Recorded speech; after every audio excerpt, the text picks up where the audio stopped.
تاریخ کے صفحات میں ایک ایسے عجیب اور غریب واقعے کا بھی ذکر ہے کہ جسے سن کر دل لرز اٹھتا ہے۔ وہ واقعہ جس میں دو انسان، ایک مرد اور ایک عورت، سرکشی اور گناہ کی نیت سے روئے زمین کے سب سے مقدس مقام پر پہنچے تھے۔ وہ مقام مقدس جہاں فرشتے بھی ادب سے سر جھکاتے تھے، وہاں یہ دونوں ایک ایسی حرکت کر بیٹھے کہ جس کا انجام بہت ہی ہولناک ہوا۔ اس وقت جب انہیں کوئی دیکھنے والا نہ تھا، انہوں نے گناہ کا ارادہ کیا، اور جیسے ہی اس عمل کا آغاز کیا، فوراً ان کے جسم سخت ہونے لگے جیسے کہ پتھر بن رہے ہوں۔ ان کی روحیں قبض کر لی گئیں اور ان کے جسم پتھر بنتے چلے گئے، اور وہ عبرتناک مجسموں میں بدل گئے جن کے بارے میں خود ان کے سوا کوئی نہیں جانتا تھا کہ یہ سب کیسے ہوا۔ کچھ دیر گزری تو ادھر سے کسی کا گزر ہوا، اس نے ان کو دیکھا اور پہچان لیا، اور یہ بھی معلوم ہو گیا کہ انہوں نے اس مقدس اور متبرک مقام پر کیسا گھنونا کام کیا تھا کہ جس کی فوری طور پر پکڑ ہو گئی تھی۔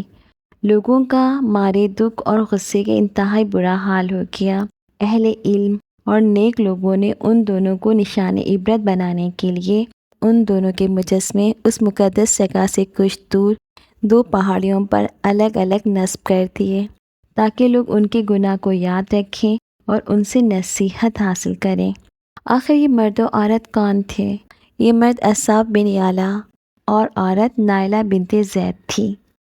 اصاف بن یالا اور نائلہ بنت زید کی کہانی عرب کے قدیم قبائل سے تعلق رکھتی ہے، اور یہ تاریخ کا ایک عبرتناک واقعہ ہے۔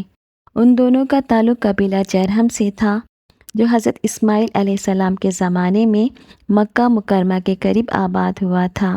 اصاف اور نائلہ ایک دوسرے کے عشق میں گرفتار تھے، مگر ان کے درمیان ناجائز تعلقات بھی تھے۔ ان کی سرکشی اتنی بڑھ چکی تھی کہ ایک مرتبہ حج کے دوران یہ دونوں خانہ کعبہ میں داخل ہوئے، اور اس مقدس مقام پہ جہاں اللہ کا خوف دل میں ہونا چاہیے، انہوں نے وہاں ایک انتہائی ناپاک عمل کرنے کا ارادہ کیا۔ لیکن جیسے ہی انہوں نے گناہ کا ارتکاب کیا، اللہ تعالیٰ کا عذاب نازل ہوا اور وہ فوراً پتھر کے بتوں میں تبدیل ہو گئے۔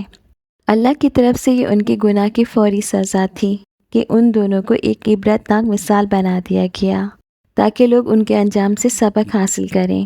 بعد میں عرب کے لوگوں نے انہیں نشان عبرت کے طور پر کعبہ کے قریب صفا اور مروہ کی پہاڑیوں پر نصب کر دیا، اور وہاں آنے والے حجاج اور زائرین کو ان سے عبرت دلائی جاتی تھی کہ اللہ کے احکام کی نافرمانی کا انجام کتنا خوفناک ہو سکتا ہے۔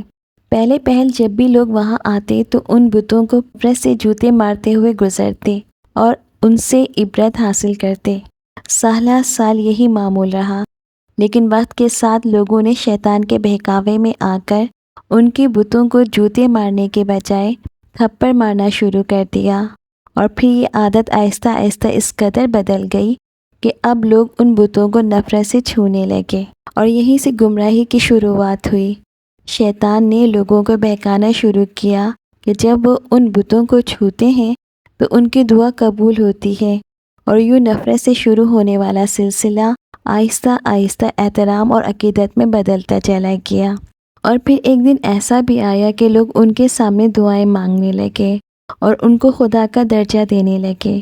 وہ بت جنہیں عبرت کے نشان کے طور پر نصب کیا گیا تھا، رفتہ رفتہ لوگوں کی عقیدت کا مرکز بنتے چلے گئے اور انہیں پوجا جانے لگا۔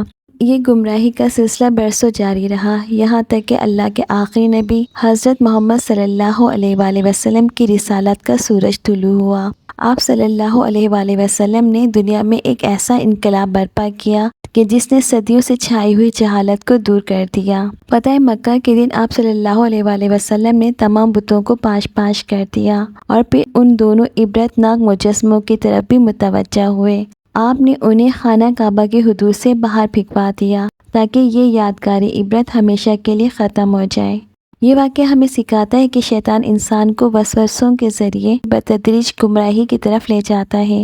جو چیز عبرت کے لیے رکھی گئی تھی وہ شیطانی وسوسوں کے سبب آہستہ آہستہ عقیدت اور پھر عبادت کا ذریعہ بنتی گئی۔ اس لیے ہمیں ہر وقت اپنے عقیدے اور نیت کو صاف رکھنا چاہیے اور شیطان کی چالوں سے ہوشیار رہنا چاہیے۔